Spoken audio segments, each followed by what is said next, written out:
Good afternoon, everyone.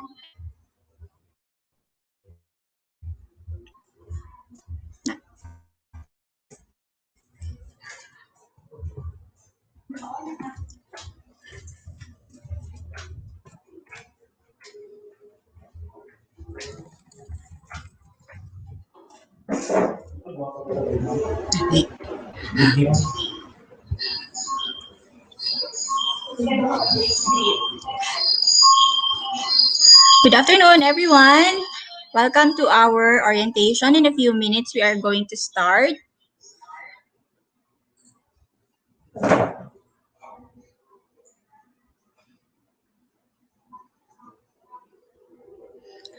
Good afternoon, Ma'am Rose, Cero, Ma'am Ann Floribel Rama, Ma'am Edwina Ignacio.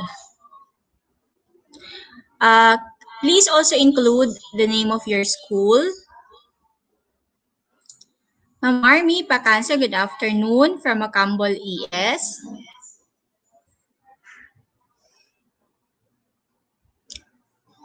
Ma'am Sheila Jane Palosa, you're from Onotan Daganyo, Tagubol ES, ma'am, right?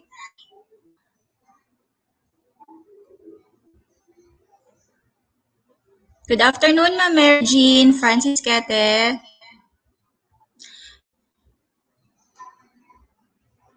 We also have from Tagibu High School.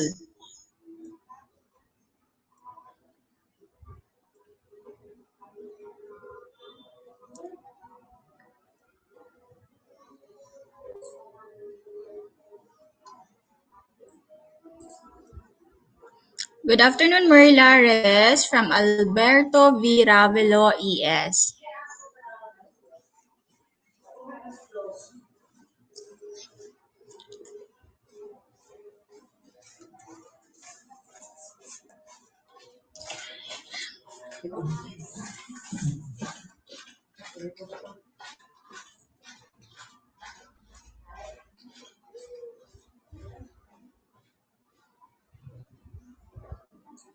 I'm just going to go through the comments. Random lang ang akong dili na ko ma-mention tanan because there's a lot of you already.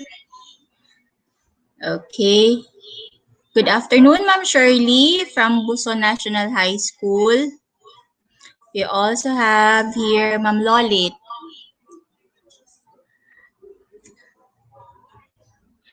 And also, I would like to say good afternoon, Ma'am Josie, our ASDS.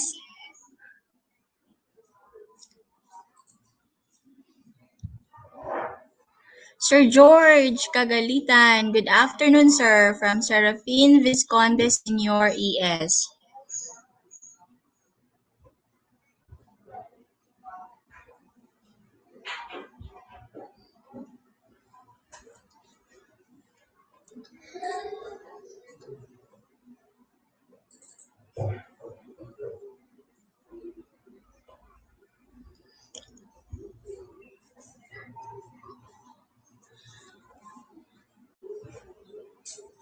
Ma'am El Mama Bini from Bubon ES, good afternoon, ma'am. Sir Alfredo Shason, sir, good afternoon.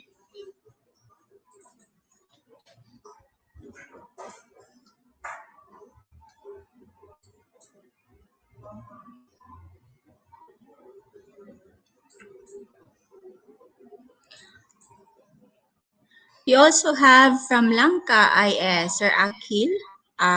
This is Akil Amado.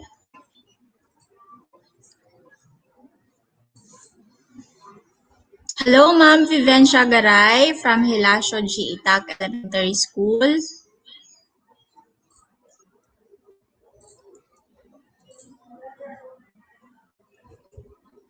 From Kabuaya Integrated School, we have Ma'am Rowena Bantolino. Ayong hapon, ma'am.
Once again, good afternoon to everyone. Welcome to our orientation and learning delivery modality for teachers. So to start our activity, may I request everyone to please pause for a while for the invocations.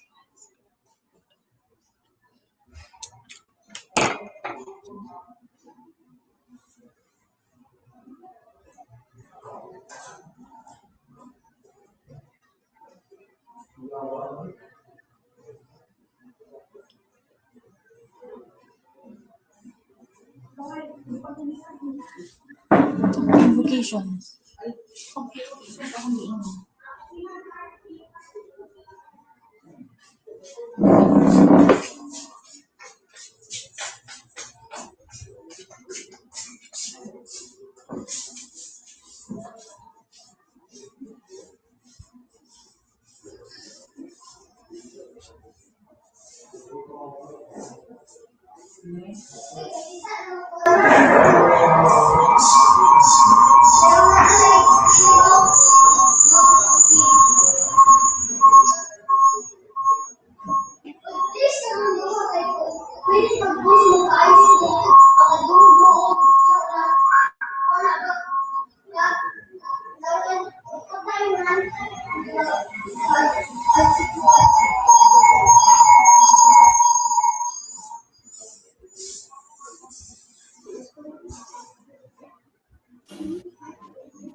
أعوذ بالله من الشيطان الرجيم بسم الله الرحمن الرحيم فقال ربكم ادعوني أستجب لكم آمين يا رب العالمين الحمد لله رب العالمين الرحمن الرحيم مالك يوم الدين إياك نعبد وإياك نستعين اهدنا الصراط المستقيم صراط الذين أنعمت عليهم غير المغضوب عليهم ولا الضالين آمين اللهم اجمع شمل المسلمين والكريستيان والأمة في مدينة دماغ وسلم دائما مجتمعنا هذا بالسلم والأمن والتقدم في بلدنا هذا آمين يا رب العالمين ربنا لا تزغ قلوبنا بعد إذ هديتنا وهب لنا من لدنك رحمة إنك أنت الوهاب ربنا إنك أنت الوهاب ربنا آتنا في الدنيا حسنة وفي الآخرة حسنة وقنا عذاب النار وصلى الله على خير خلقه سيدنا محمد وعلى آله وصحبه وسلم سبحان ربك رب العزة عما يصفون وسلام على المرسلين والحمد لله رب العالمين آمين يا رب العالمين.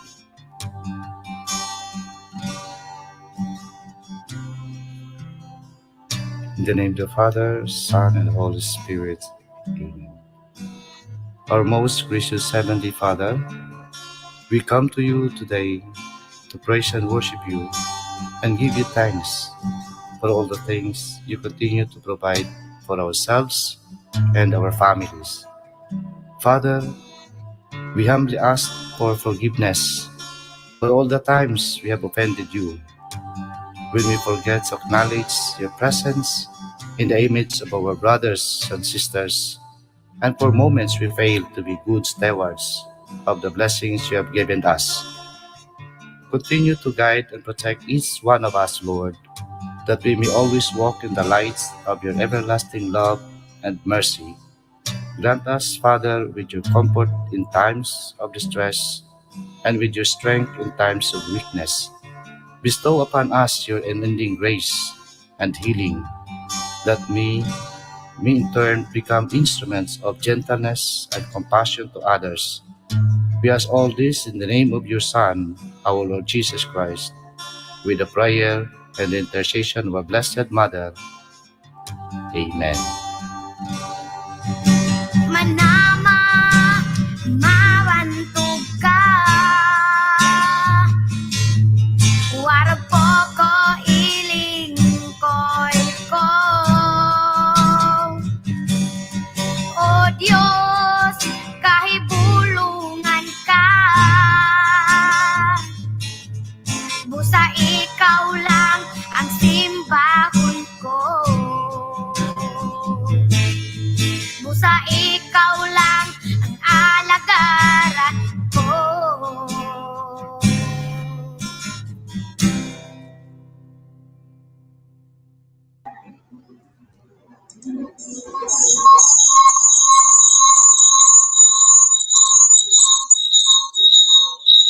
Once again, good afternoon. I hope that everyone is okay, safe, and healthy, of course. So, karon na mga panahon, ang health is wealth jud kaayo, no? So, maayong hapon sa tanan. So, before we start with the orientation, let us first welcome our Assistant Schools Division Superintendent, Dr. Josie T. Bolifer, for her opening remarks. Good afternoon, Ma'am Josie.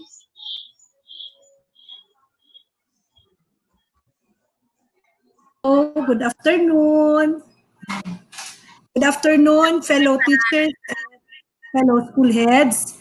Thank you, Ms. Lendy, for giving me the opportunity to welcome our participants for this afternoon in the LDM episode 2, I think. For our participants this afternoon, ladies and gentlemen, good afternoon. I know that you are so busy. I know that you are working very hard, especially in the advent of the school opening this coming October 5. But I also know that, like me, you are also excited to see our educational system to be on action or in action for the year 2020-21. With the pandemic, I know everyone is afraid, frightened, everyone is disturbed, and everyone is facing a problem especially in the normal operations that we cannot do anymore in this new normal. But being a teacher, being a school leader, let us take note that our learners and our parents, our community are looking at us as strong as they look up into us. But then I say, although we are so happy to be here, we need to also have these 3 points that I would like to reiterate with you. The first thing is that with this pandemic, teachers are being challenged to deliver the learning to our learners in a different way, as different as the old normal that we did. Now that we are in the new normal, we are being confronted to deliver the learnings in at least 4 remote blended modalities. We have the online mode, we have the modular mode, we also have the RBI or the radio based instruction, we have the TV based instruction, which are all new to us. But because teachers are creative, intelligent, in fact, highly intelligent, deliver the learning expected from us by our learners. But we need to also equip ourselves. That is why DepEd, the national level, the regional level, and even our division calls for you this time to really pause for a while. And the first point would like to tell you is that let us sharpen our axe. We pause for a while, sharpen our axe by learning new things in preparation for our school year 2020-21 in the new normal. We have to learn. Let us take and grab this opportunity to learn even we are on screen. The second point, ladies and gentlemen, though we are suffering and facing difficulty, but still, let us think that we can do something and we can succeed because we are grateful. We are grateful to the Lord for the experience that we have. And the last point that I would like to reiterate with you, ladies and gentlemen, is that though we are facing a cloud so gloomy, but let us be, each one of us should be a rainbow to anyone's cloud. Fellow teachers and school heads, welcome to our LDM episode 2 from this time onwards. Good afternoon and magandang buhay sa ating lahat. Thank you so much. Thank you very much, Ma'am Josie, for that wonderful message. Salamat kaayo, Ma'am. Yes, Miss Lindy. I'll just be around. No? I will just off my camera, but I will just be listening. I will just put on the screen in front of me.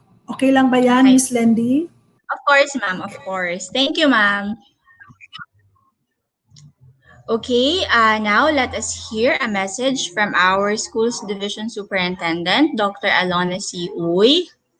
Ma'am Lon, good afternoon.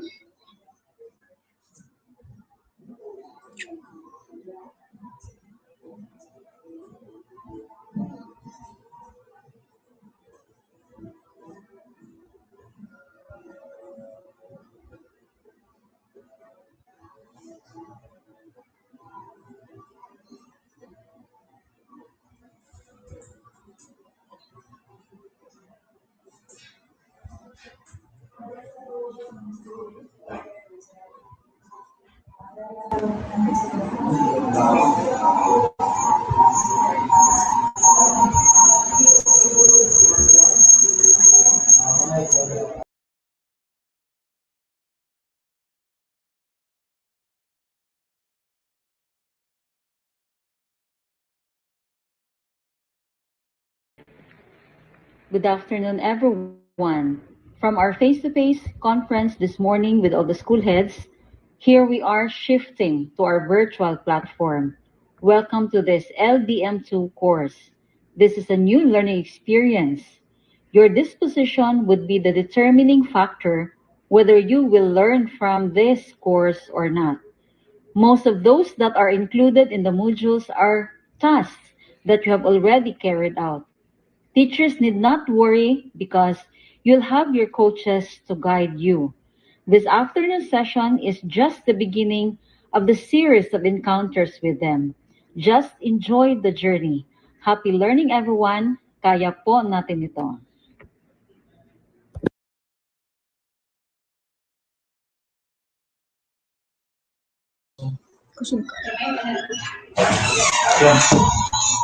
Thank you very much, Ma'am Lon.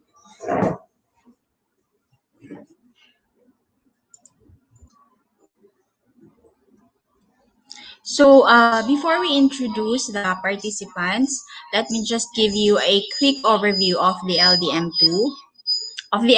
rather.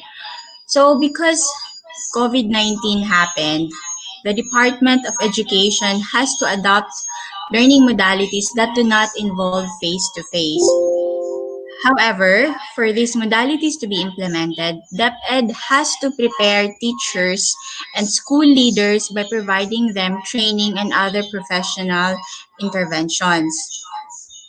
So LDM is one of those interventions. The LDM courses have two streams actually. The management stream, which is intended for division and school leaders, and the instructional stream, which aims to equip the teachers with the general principles of teaching and learning delivery in the new modalities. LDM1 or the management stream is already done, and now it's time for LDM2, which is for all teachers. This training program will involve synchronous learning, guided self-study through SLMs or self-learning modules, learning action cell, and coaching. Our participants to this activity are the elementary and secondary teachers of SDO Mati City. So lahat po ng teachers ng Mati City ay kasali. Also are the elementary and secondary school heads. The education program supervisors and public schools district supervisors also, because they will be the ones to do the coaching, along with some identified senior principals. Our resource speakers are Ma'am Gina Flores, our CID chief, and Sir Arnold Zaragoza, our education program supervisor for learning resource management section.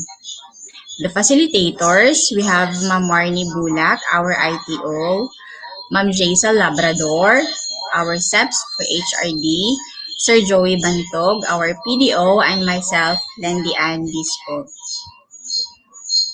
So now, let's check into our activity. On the comment section or chat box, please answer this question. What vehicle will describe your expectations in this activity and why? Please include your name and your school in your answers. Thank you. Also,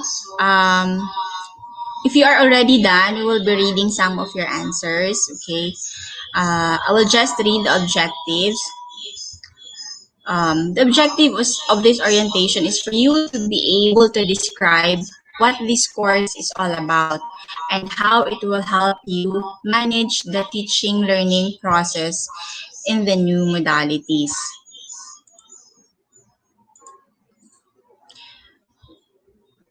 This is going to be the flow of the orientation. We already had the preliminary program. Next will be session 1, which is course overview.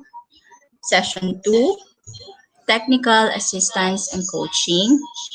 Session 3, walkthrough of the LDM2 modules. And session 4, synthesis, next step, and activity evaluation.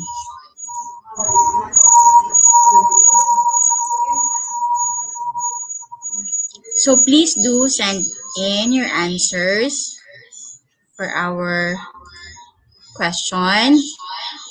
What vehicle will describe your expectations in this activity and why?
From Ma'am El Mama Bini, airplane. We have from Ma'am El Mama Bini, airplane. Soaring high with the new normal classroom situation.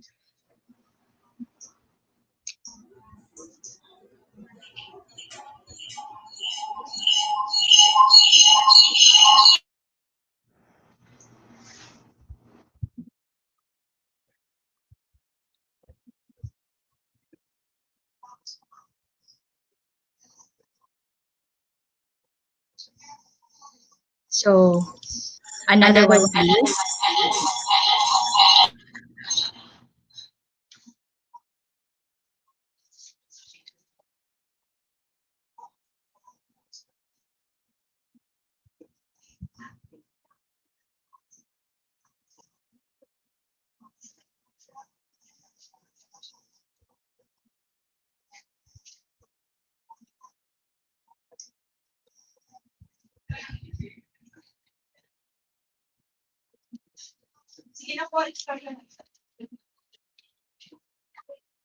Diri sa ko Ay, diri kay Joey. Mag ano pa ko? Ani? Pwede ra?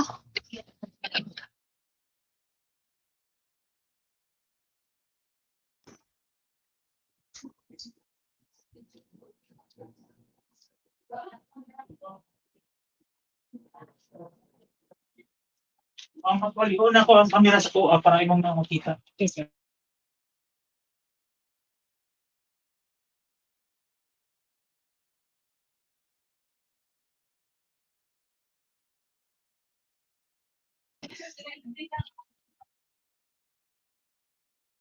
Ma'am, from Ma'am Norbia Manuel, also airplane.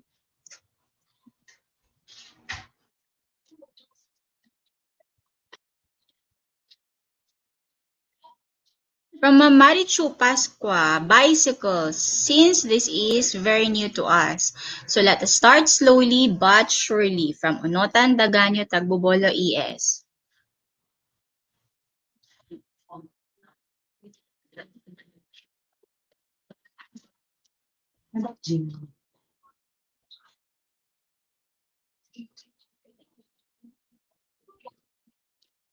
We have from Ma'am Magdalena Nalzaro, bike, learning the new normal in a slower pace to address every problem encountered along the way. We also have from Ma'am Dang, Ma'am Elfleda Jr., airplane. It can help guide the teachers fast and quick towards a new direction.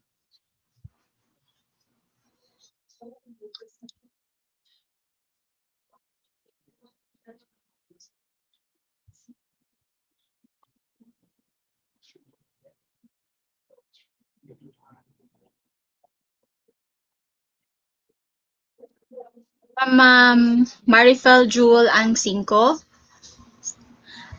ship because we join in the movement of the waves. which shows the versatility of teachers in adapting with the new normal. Of course, versatile jud kaayo ang mga teachers. There's nothing that we cannot do, 'di ba, no? Okay, so let's start with our orientation. Let's start with Ma'am Gina Flores for session 1. Good afternoon, Ma'am Gina. Good afternoon, everyone. Good afternoon, fellow educators. So, Miss Marnie is still preparing my presentation.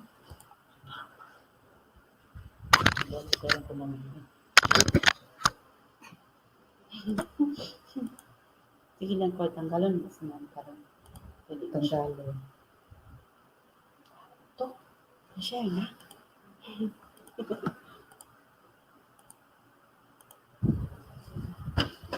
Sabi lang tanggalon. Tanggalon sa mga tayo. Gusto ka tanggalan? Sige. Okay. Ako na.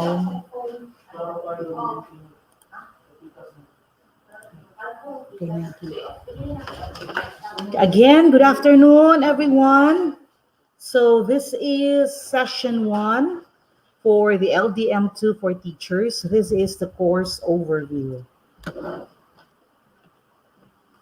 So in this session, our objective is you will be able to learn about the course content of the LDM2, the delivery design, and the type of learning modalities utilized.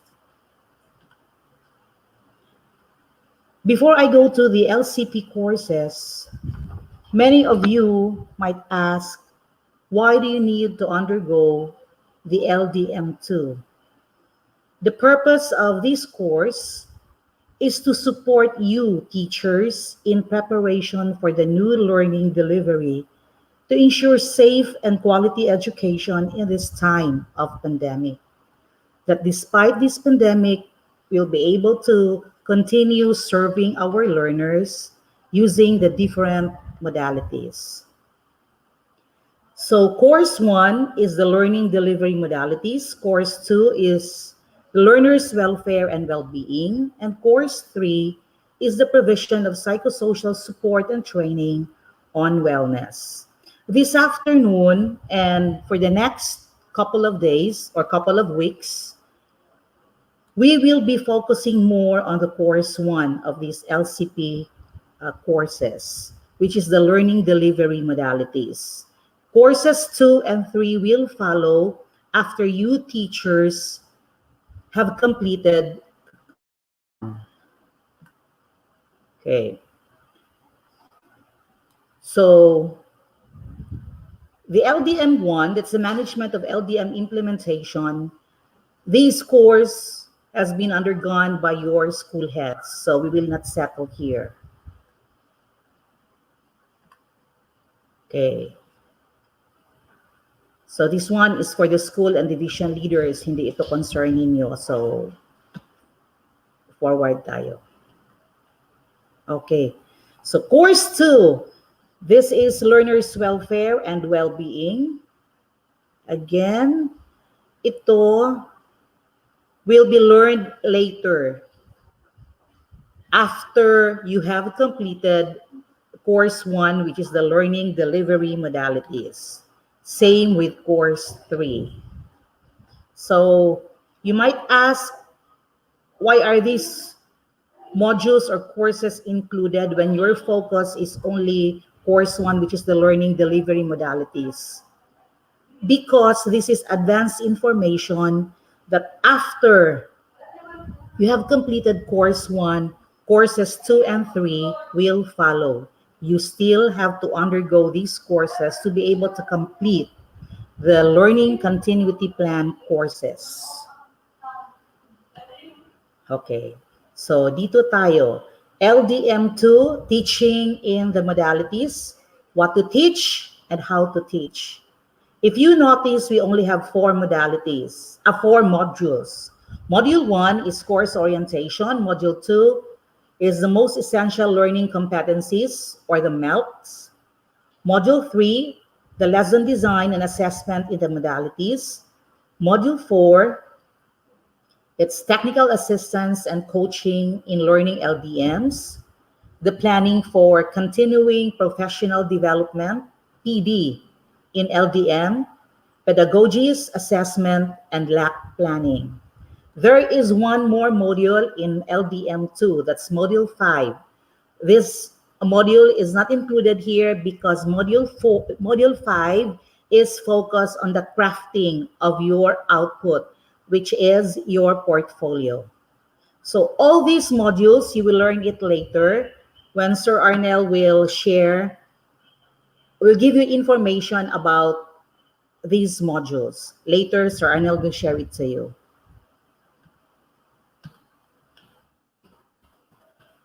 Okay. So dito tayo, course 2, learners' welfare and well-being. Okay, I'll just skip this one. So teaching in the modalities, what to teach and how to teach. Our course objectives for course 1, learning delivery modalities, are the following. Know the different LDMs and the platforms, their features, their uses, and the pedagogies. Plan for the implementation of the school-adopted LDMs. Prepare learning materials and resources needed for the LDM. As a teacher, you have to be confident in executing lessons in the new LDM. Is it safe to say that we only have less than a week before the opening of classes? Is it for you? Are you safe to say that you're already confident in executing the lessons in the new LDM? Kayo lang ang makakasagot. Okay, so this is our framework, the capacity building framework for teachers. So we have PD priorities. PD means professional development priorities per DepEd Memorandum number 50 series of 2020 with inclusion on the COVID-19 response, which is included in the learning continuity plan. So our LCP courses, who will undergo these LCP courses or programs, we have the supervisors, the school heads, and the teachers. Your school heads already have undergone the course, and also the supervisor. So now, teachers, it's your turn. So after you have undergone the LCP course, we expect that there is improved readiness for remote or multimodal learning delivery. You are more informed in decision-making in choosing appropriate learning delivery modality. Under the regular professional development programs or courses, it is also expected that there is improved pedagogical content knowledge and assessment, in which the output of these all is the quality instructional delivery in the new normal. Okay? So this is our delivery design in the learning delivery modality. So teachers would like to reiterate that in this course, you are the learner. So you start with the self-learning module. In the self-learning module, you can have the independent study, or you can also have peer learning through the LAC, the Learning Action Cell, and coaching. You can also make use of the blended learning, the blended learning synchronous and the asynchronous. When we say synchronous, this is meeting at exactly the same time or the same periods. So you can either have the LAC or the coaching. When it is asynchronous, when you meet, no exact time is required. However, digital communication may be used. So if available, you can make use of the Facebook, the Google Meet, or the Microsoft Teams or other online platforms. So in the asynchronous peer learning, this is guided independent study through self-learning modules. So again, here, the teacher as the learner participant, you can have modules 1, 2, 3, and 4, and you can make use of the independent study plus the peer learning through LAC and coaching. After this one, you submit your output to your LAC leader. Actually, the division office has already identified 13 school heads who will act as instructional coaches, and these school heads will identify the LAC leader in their own schools. It can be a master teacher, a head teacher, or a senior teacher. So the LAC leader will then collect the output submitted by the learner participant or by the teacher, and then submits the outputs for evaluation to the assigned coach. So again, our division office through our HRD, SEPs, Miss Jaisal Labrador, already identified instructional coaches.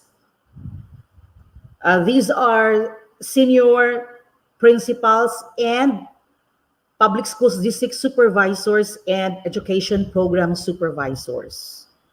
Itong mga schools under the public schools district supervisors and the education program supervisors as their instructional coach, automatic, the LAC leader will be the school head. Pero yung mga identified na instructional coaches na mga school heads, mostly of the big schools, they will be the one to identify their LAC leaders.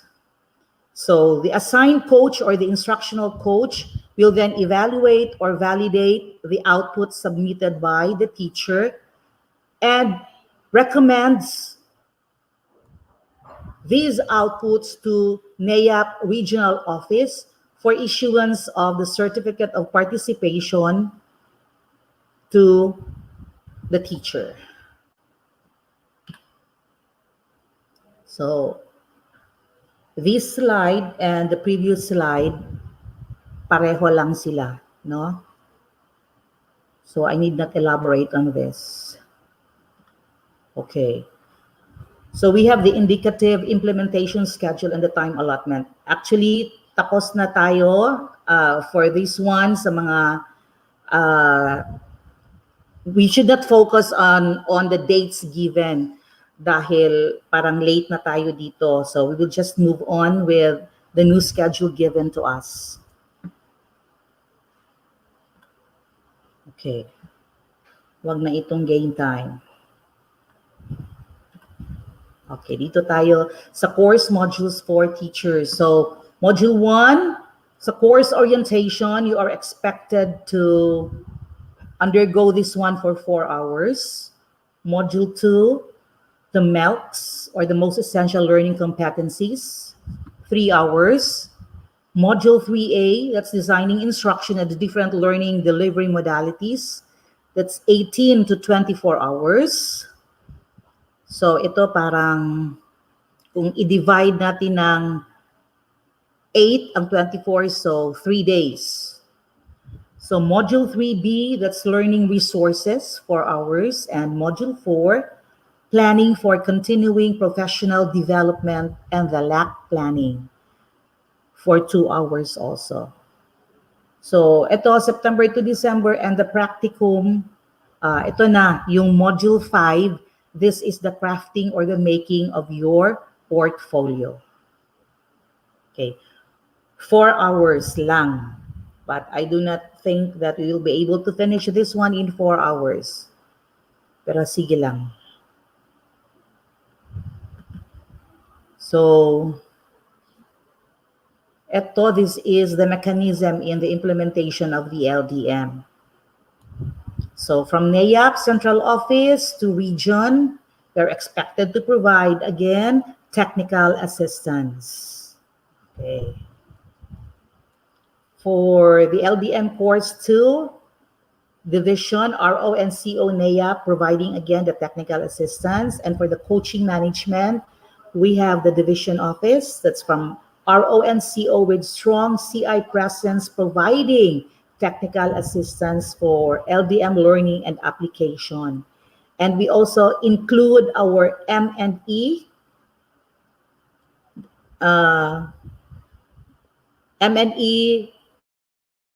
that's monitoring and evaluation in the person of Ms. Lizelle Padua, and the division SGOD, kasi ang M&E is part of the SGOD.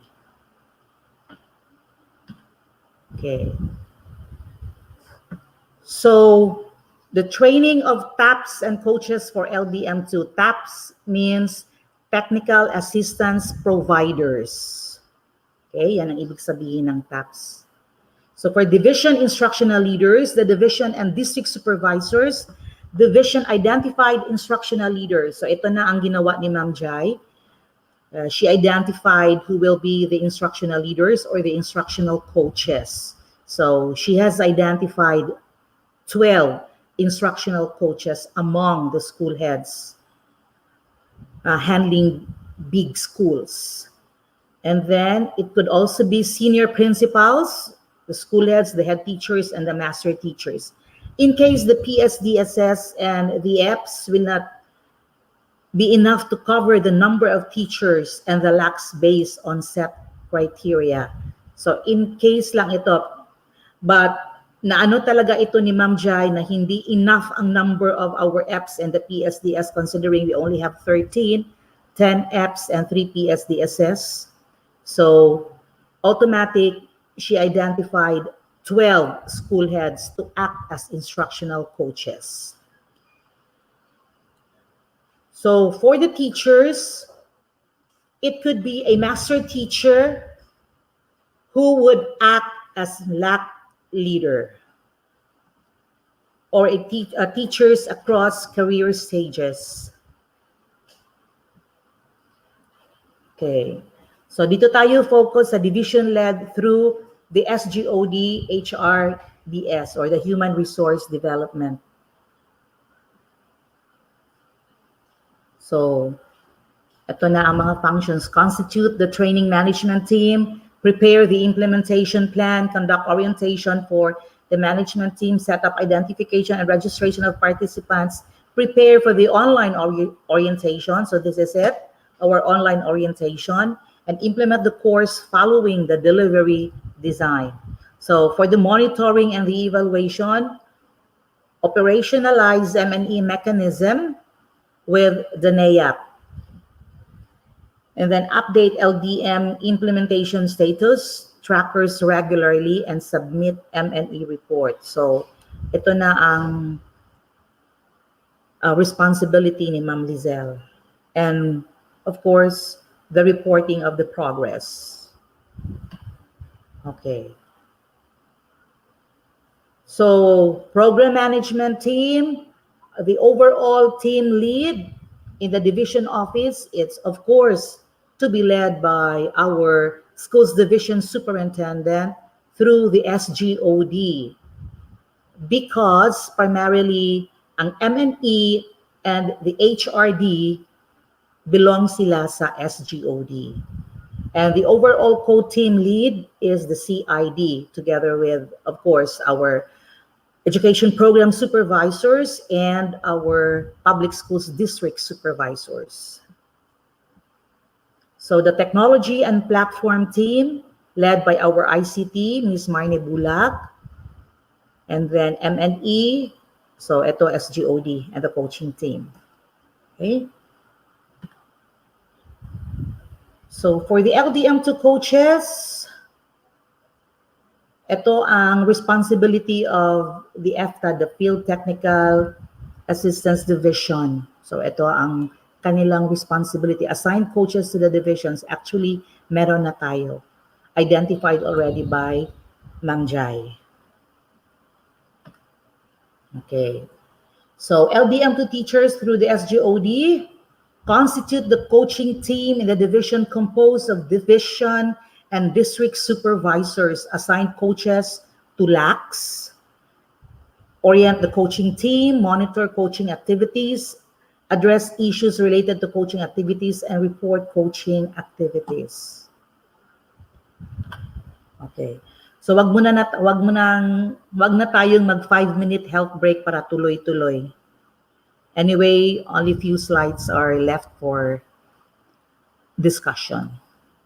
Okay, so we have the technical assistance and coaching in LDM2. So this will give you information on how technical assistance, the coaching, and the LAC will provide support in your learning as you go through the LDM2 course. Okay. So let's skip this one kasi sa region ito na level. Oh, dito tayo. So the region will constitute the regional technical assistance or the coaching team. The region through the FTED manages and assigned coaches or the TAPs, the technical assistance providers to schools division. So ang coaches natin could be district supervisor or division supervisor. And then, so same, no? True to all divisions, ang coaches would be district or division supervisors, except kung ang number ng district supervisors and division supervisors will not warrant, then our HR, our division office through the HR, Ma'am Jai Labrador, will identify additional instructional coaches. So ito na. So the training course for LDM2 coaches and the TAPs. So LDM2 instructional coach. So district super coach 1, coach 2, and coach 3, lahat sila district supervisors, division supervisors, and identified instructional supervisors or coaches. So the LAC leader can be a master teacher, a head teacher, a department head, or a senior teacher. It's true to all. Okay. So what are the responsibilities of the technical assistance providers or the coach? Provide TA or coaching for the LAC through the LAC leader. Directly provide individual technical assistance or coaching when requested by individual participant in coordination with the LAC leader. Address concerns of participants individually or as a LAC through the LAC leader. Sa division natin, we have, si Ma'am Jai has identified Sir Jerry Seniza to be our LAC coordinator. So ang members ni Sir Jerry would be our instructional supervisors or instructional coaches. Sila ang bibigyan ni Sir Jerry ng technical assistance or coaching. So kayo sa level ninyo, sa school level, you have your LAC leader. So it could be a master teacher, could be a head teacher, kung ang instructional coach is the school head. But if the instructional coach is the district supervisor or the education program supervisor, automatic, ang LAC leader would be the school head.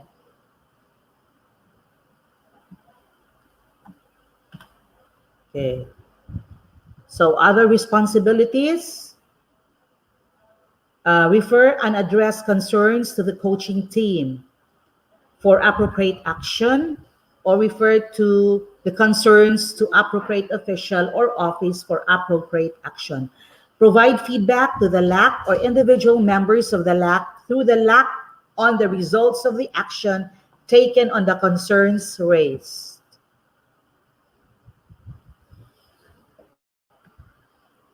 Okay, who may serve as a LAC leader for LDM2? So it could be the senior teacher, could be a master teacher, a head teacher, a department head, or other senior teachers who have proven competence and potential to lead the learning action cell. The LAC leader shall closely coordinate with the division LDM2 coach assigned to the LAC in terms of the following: assignment of roles of other LAC members, organizing and leading the team in the LAC sessions, monitoring of progress of individual members in the LDM course. So again, wala na tayong 5-minute health break.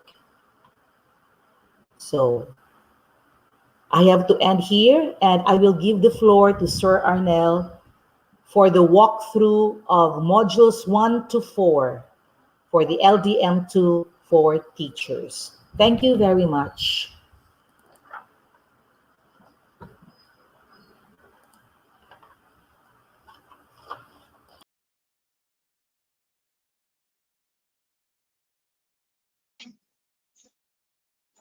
Thank you very much, Ma'am Gina. So while Sir Arnel Zaragoza is getting ready with his presentation, I'm going to read more answers here. We have from Sir Miguel Panugan, bike, because we need to exert extra effort while maintaining our balance and control as we deliver educational services in varied learning modalities, even to the narrowest and most challenging roads. Yes, you are so right, Sir Miguel. Diba? This is really the time when we need to go the extra mile. Actually, not only a mile, but miles, Jud, no? So these are challenging times, pero I believe na kaya kaayo nato. Kaya kaayo sa mga teachers. But of course, please always remember to take good care of yourself. Kabalo ko, we know that it is really hard. Um, so it is really important to take good care of yourself.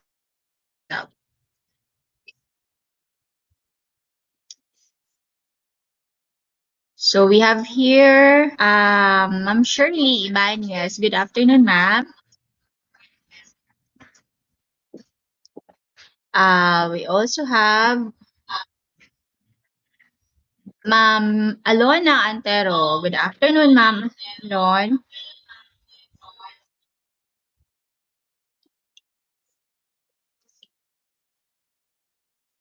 Okay, Sir Arnel is ready with his presentation.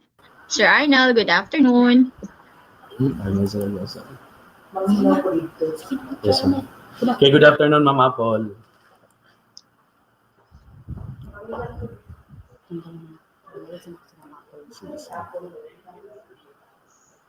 Ay, wala na. I-on na natin yung camera ka. Sige, okay na. Kaya, ako lain na ako na.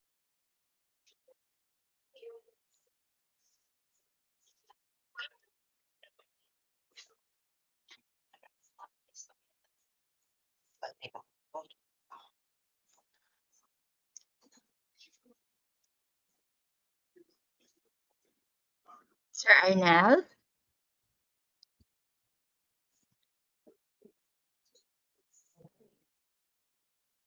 Ma'am Girlie Manalo, good afternoon, ma'am, from Abres. We have also Ma'am Ira Riangbilio. Ma'am, good afternoon from Mati National Comprehensive High School. From the One Central ES, we have Ma'am Hazel Lozarata.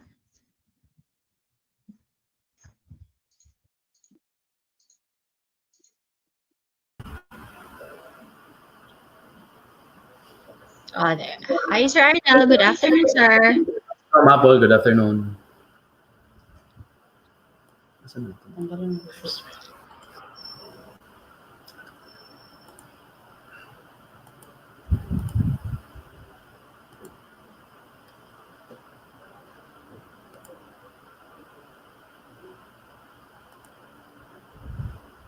Okay,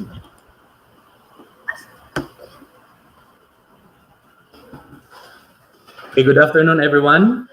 Congratulations, you're done with session 1 and session 2 with our Chief of the Curriculum Implementation Division, Chief Gina Flores. And now I welcome you all to session 3, walkthrough of the LDM modules for teachers. For our session objective, this session will give you a thorough discussion on the module objective, content, duration, activities, and the expected outputs. For session 3.1, we have the course orientation. And our objective, we have to describe what this course is about and how it will help you manage the teaching learning process in the modalities. And for our content, we have 2 lessons. Lesson 1 will be our course overview. Lesson 2 will be organizing your learning action cells or your LAC. For our course overview, we have 3 activities. First, we have reflecting on the course. Second, we have describing your context. And third, we have discussing answers to activities 1 and 2 during your LAC session. For lesson 2, we have organizing your LAC. So we have 3 activities. Activity 1 will be on reading DO 35, series 2016. And for activity 2, we need to reflect on it. And for activity 3, conducting your first LAC session. So for expected output, no outputs for submission for session 3.1. For session 3.2 is on most essential learning competencies. And our objectives: 1, explain the background and development of MELCs. 2, unpack the MELCs. 3, combine related competencies into learning objectives. So as of today, we have available MELCs in all learning areas. So you didn't need to worry about this. And for content, lesson 1, we have background, rationale, and development of MELCs. For lesson 2, unpacking and combining MELCs into learning objectives. So this will last for 3 hours during the conduct of your module 2.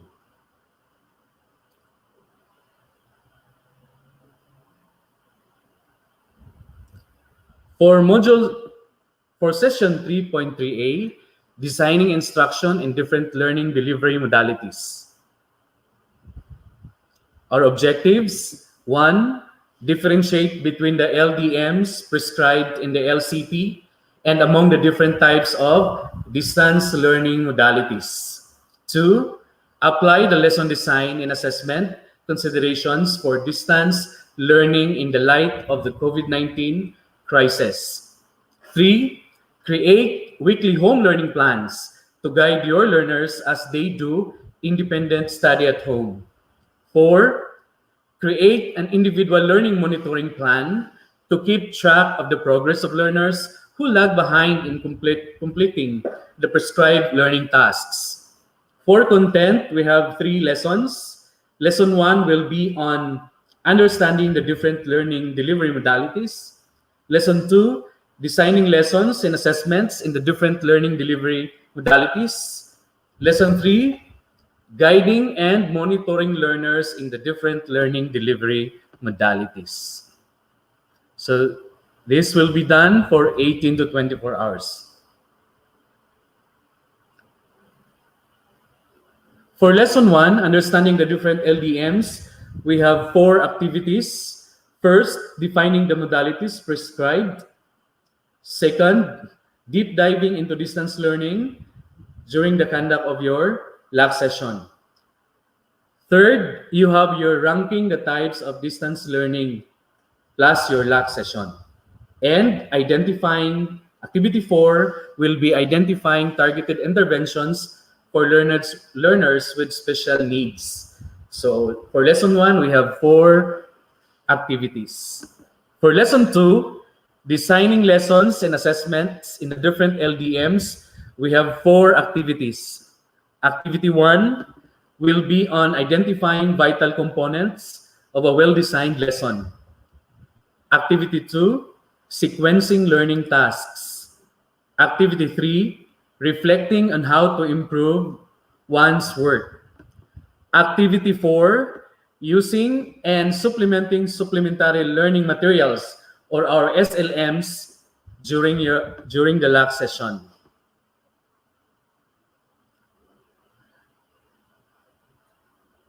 Activity 5, identifying the similarities and differences between formative and summative assessments. And for activity 6, adapting assessment methods in distance learning plus your last session. And activity 7, building a learner's portfolio. For lesson 3, guiding and monitoring learners in the different LDMs. We have activity 1, understanding the weekly home learning plan. Activity 2, creating a weekly home learning plan plus your last session. Activity 3, differentiating the weekly home learning plan from the individual learning monitoring plan. And for activity 4, creating an individual learning monitoring plan plus your last session. That's for session 3A. And the expected outputs, first we have list of targeted learner interventions, learning tasks for distance learning, assessment methods in distance learning, weekly home learning plan for one subject, individual learning monitoring plan for a student who lags behind in completing the learning tasks. We have Lab 3 teacher engagement report and Lab 3 session report. So these are expected outputs in session 3A or module 3A. For the next session, we have session 3.3B or the learning resources. So what's in store for us for the learning resources? Of course, we have our objective. 1, associate learning resources with specific learning modalities. 2, access resources from the online portals such as DepEd Commons and LR portal of the Department of Education. 3, explain the importance of using quality-assured learning resources.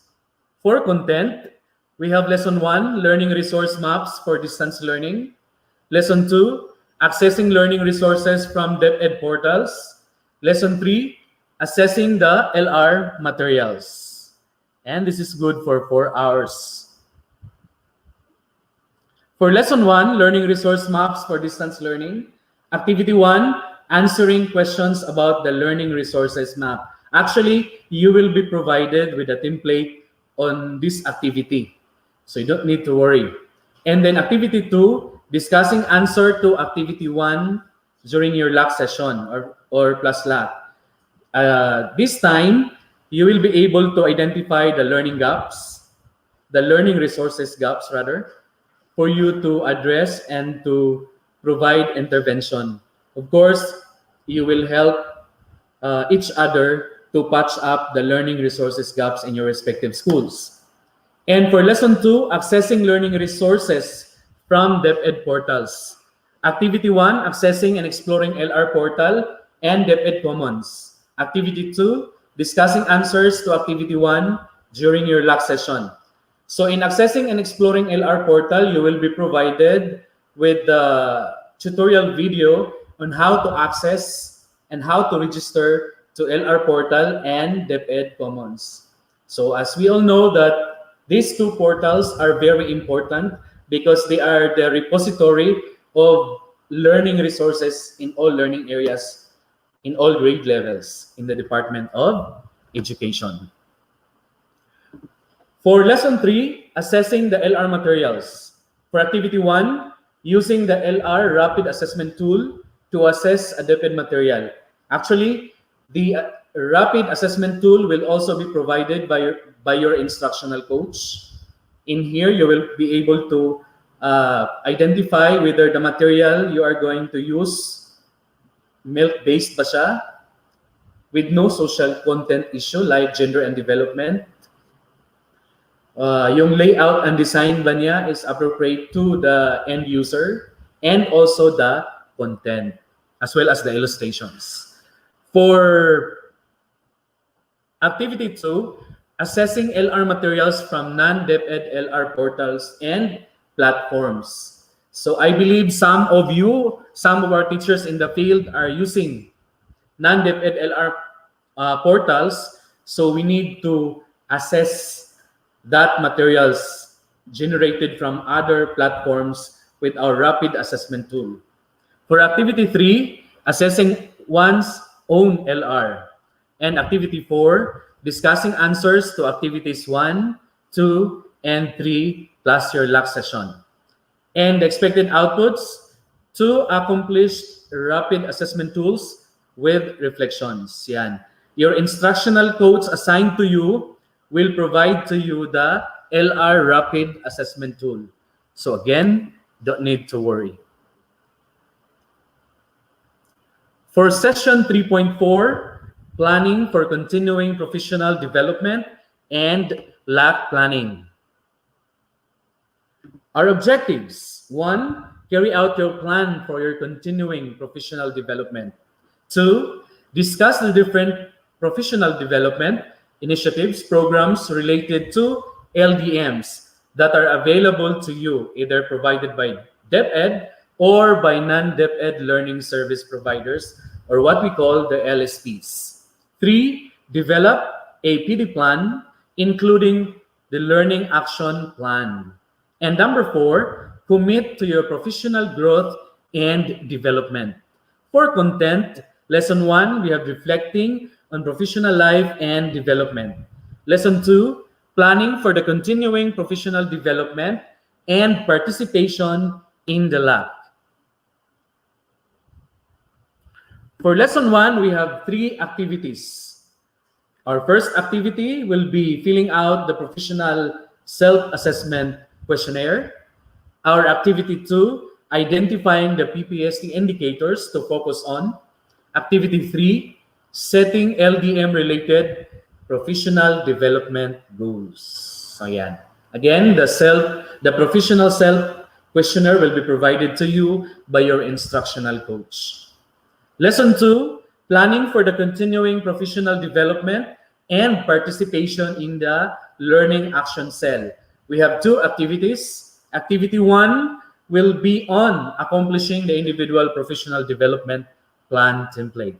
Again, this will be given to you by your instructional coach assigned to your respective schools. For activity 2, discussing answers to lesson 1, activity 3, and lesson 2, activities 1 and 2, plus your lab. And the expected output for this module is your finalized learning delivery modalities individual development plan. So that's for session 3.4. And for session 3.5, before we proceed, let's have a 5-minute health break.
Okay, welcome back.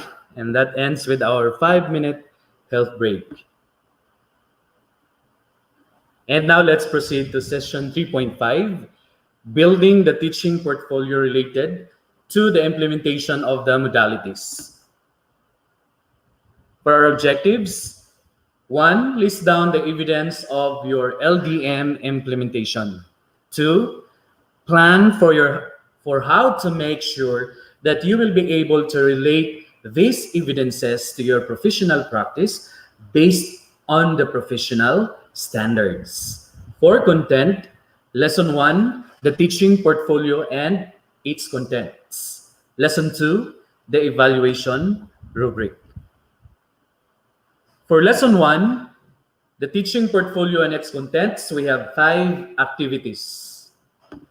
First, we have checking completion of modules 1 and 2, 3 and 4. Yan, modules 1 to 4. Activity 2, reflecting on building my portfolio. Activity 3, reflecting on varied evidences to complete my portfolio or your portfolio.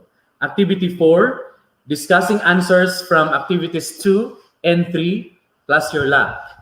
And your activity 5, submitting the finalized list of suggested evidence form to your assigned LAC leader. So yan, kailangan tayo mag-submit ng finalized list of suggested evidence to your LAC leader. For lesson 2, the evaluation rubric, activity 1, understanding the LDM2 teacher's evaluation rubric. For activity 2, discussing the rubric and presenting next steps plus your LAC. And of course, the expected output for this module 5 is your portfolio. So yan. Lahat po dapat pakagawa ng portfolio at the end of this module 5. And for session 3, we have 5 modules. And we also have the required outputs per module. So for module 1, course orientation, of course, no outputs for submission as mentioned during the session 3.1. For module 2, MELCs, the required output is your presentation of lab group on unpacking of a sample milk. For module 3A, lesson design and assessment in the modalities, we have 7 required outputs. 1, list of targeted learner interventions. 2, learning tasks for distance learning. 3, assessment method learning. 4, weekly home learning plan for 1 subject. 5, individual learning monitoring plan for a student who lags behind in completing the learning tasks. 6, Lab 3 teacher engagement report. Number 7, Lab 3 session report. So these are the 7 required outputs to be submitted for module 3A. For module 3B, on learning resources, the required output or outputs to accomplish LR rapid assessment tools with reflections. For module 4, planning for continuing professional development and LAC planning. So the required output is your finalized LDM individual development plan, of course, produced after discussing during the LAC session. And for module 5, building your LDMTA portfolio, your required output is your portfolio. So that's all. Enjoy working and God bless everyone.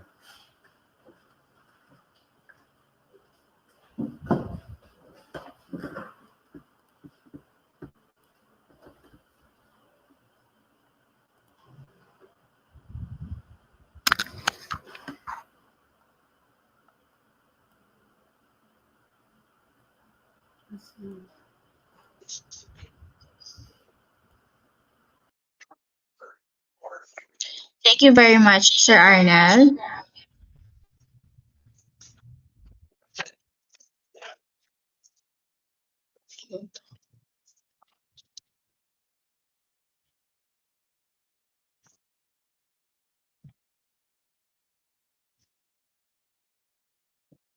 For session, I'd like you to give your top 3 takeaways activity. Again, please share your answers through the chat box. Thank you. We will give you 5 minutes if that's okay. By the way, the attendance will be based on the evaluation. So I hope you are doing the evaluation for this activity. You are already given the link.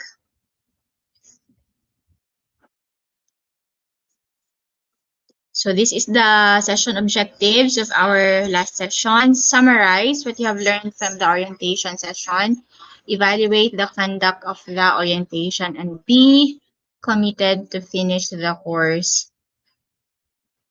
I would like to reiterate what Ma'am Gina Flores said earlier, that LDM2 is part of your professional development. So there will be expected outputs from you. Do not worry because there are assigned instructional coaches to your schools. They will be with you along the way. You will be having LAC sessions.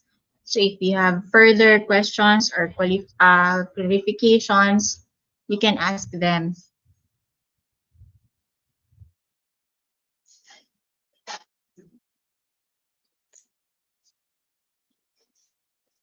Your top 3 takeaways from this activity. Please send your answers through the chat box.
Okay, all right. I'm sorry everyone for the interruption. Okay. Ma'am Marife, Jewel, and Cinco.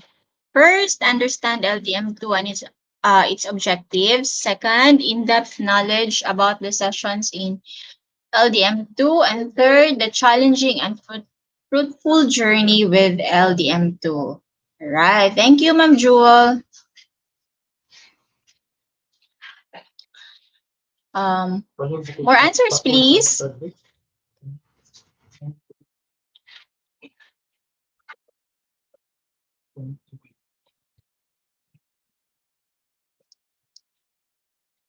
What are your 3 takeaways from this activity?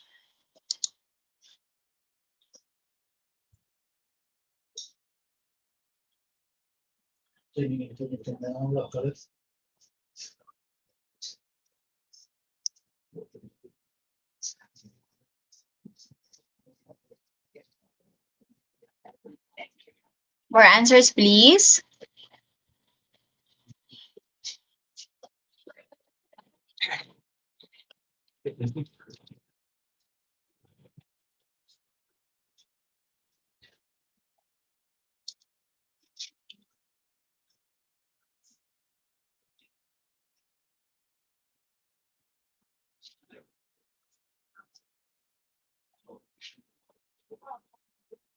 Again, please send your answers. What are your 3 takeaways? Okay, we have Ma'am Victoria Ilan. First, to be resilient in doing our job as teachers. 2, to sharpen our minds and be positive that we can do this along the way. Of course, ma'am, we can do this. Okay. And third, let us always look at the brighter side of life. Yes, like what Ma'am Josie said earlier, let us be rainbows. The positive, brighter side of life, that there is no impossible thing if we work collaboratively. Of course. So, dapat syuta magtinambangay karong mga panahuna.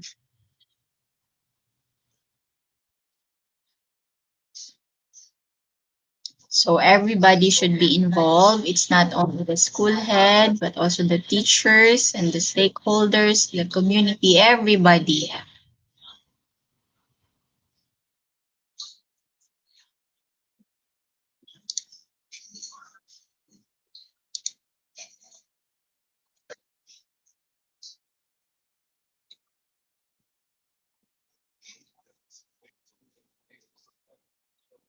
Okay, one more, please, so we can end this orientation earlier. I'm just waiting for one more.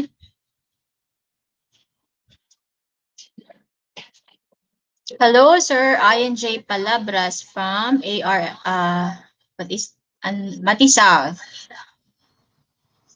Okay. Sir Orlan Lupugan, good afternoon. Kisamini si Ma'am Parker from Mati South.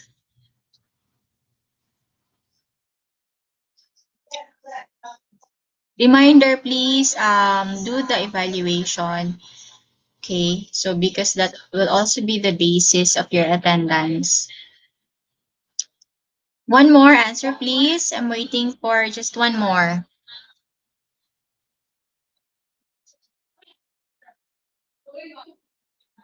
Ma'am Alfreda Lagbawan from Gavino Dawang ES. Good afternoon, ma'am.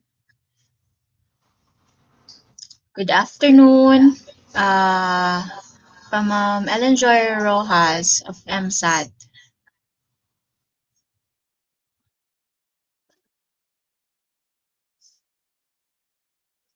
Sige, isa pa para we can proceed. Okay. Private chat. Okay, from Busso ES Teaching Force.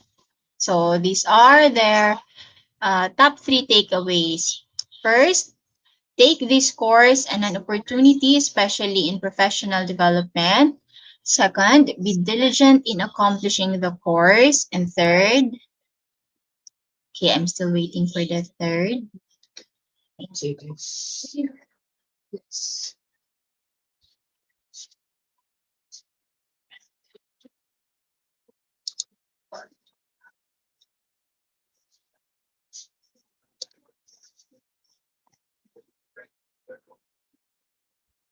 Oh.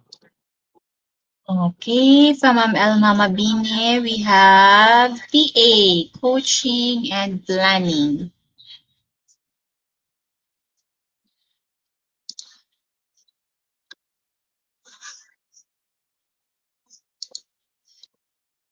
No more. So, others are still trying to process, no? Medyo dagan-dagan gud kag buhatonon and there are expected outputs. But then again, do not worry because we are going to have lab leaders and you also have instructional coaches.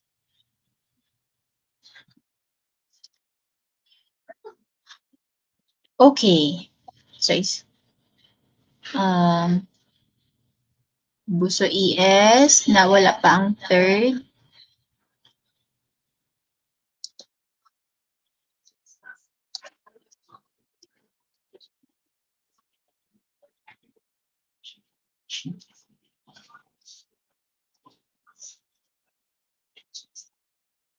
Okay.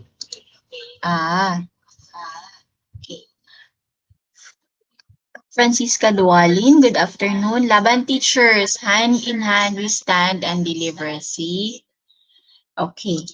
Last one. From Buso, the third, be flexible to whatever changes or challenges thrown. Of course. So, dili siya dapat nakabox karong mga panahon dapat broad-minded. So, if you have questions about these orientation, again, please send in through the chat box your questions or queries. We will request Sir Arnold to answer your queries and your questions. Okay, we have here from Ira Riambilio. There is no difficult task if everyone has an open mind, open to changes and adapt the new normal. It is okay to ask help. You never know. Everyone is ready and willing to help. Yes, ma'am. You just really have to ask. From Sir Dams of Buso, NHS, learning must continue despite the pandemic through the different available LDM. Teamwork will bring us there in the new normal. And then professional development of teachers should also continue these times. Of course, sir, like us here in the division office, we're also learning. We are doing different things to conduct orientations like this. The trainings and seminars are also going to be done through new modalities.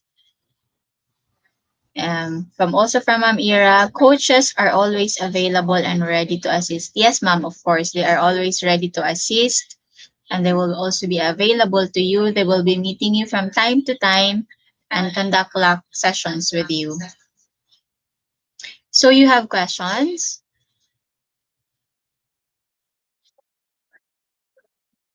Queries or anything?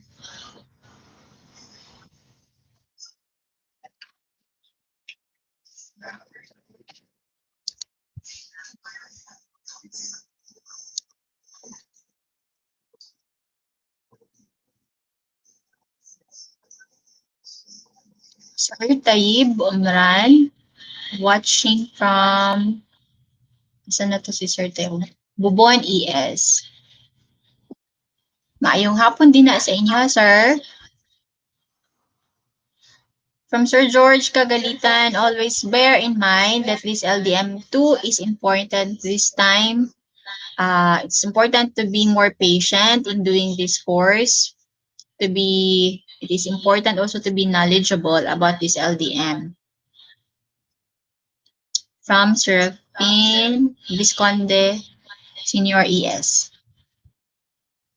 Okay, so walang questions, walang queries. Yes, ma'am, laban lang siya.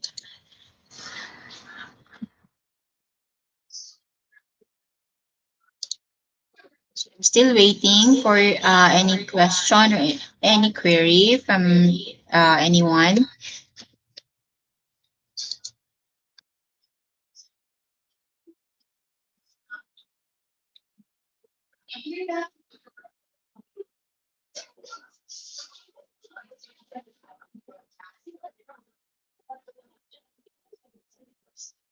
So, walang questions or queries?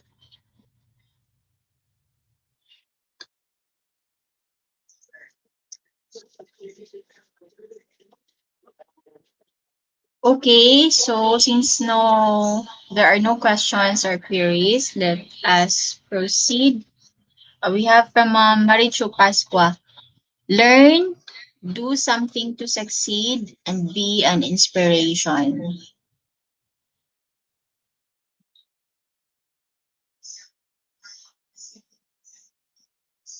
We also have from Marila Reyes.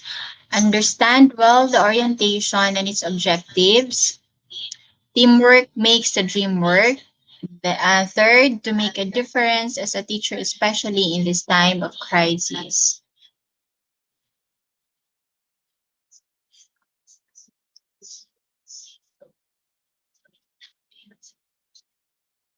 Okay, wala na pong questions. Walang queries. So, okay, may mahabol pa from Eva Jean Perez, Tagifa of Tagibo ES. Hold on, be patient, and embrace the latest situations. Yes, ma'am, of course, because we cannot do away with it. Kay murag mao na gid karon ng ato ang situation, no? So, let us again be flexible and be open-minded. Okay, so shall we proceed to our um, Chief of Schools Governance and Operations Division for his closing remarks, Sir Jurley Uy. Sir Jurley, good afternoon.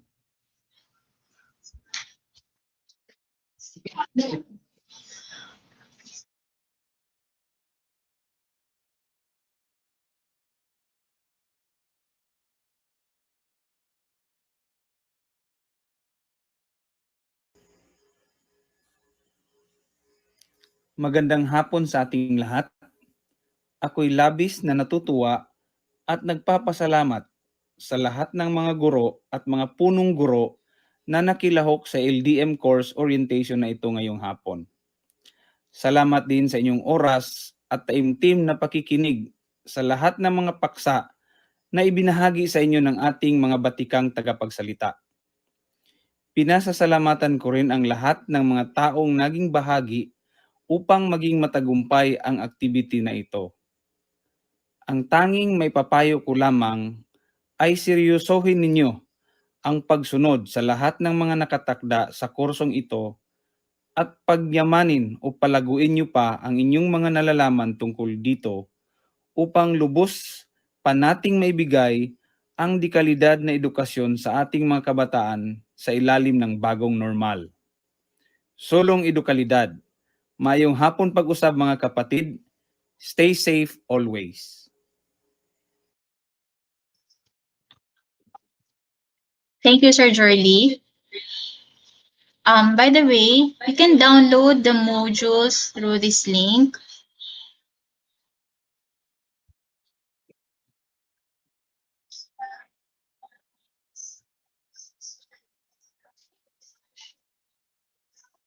This is the link to all LDM resources. So please screenshot the link.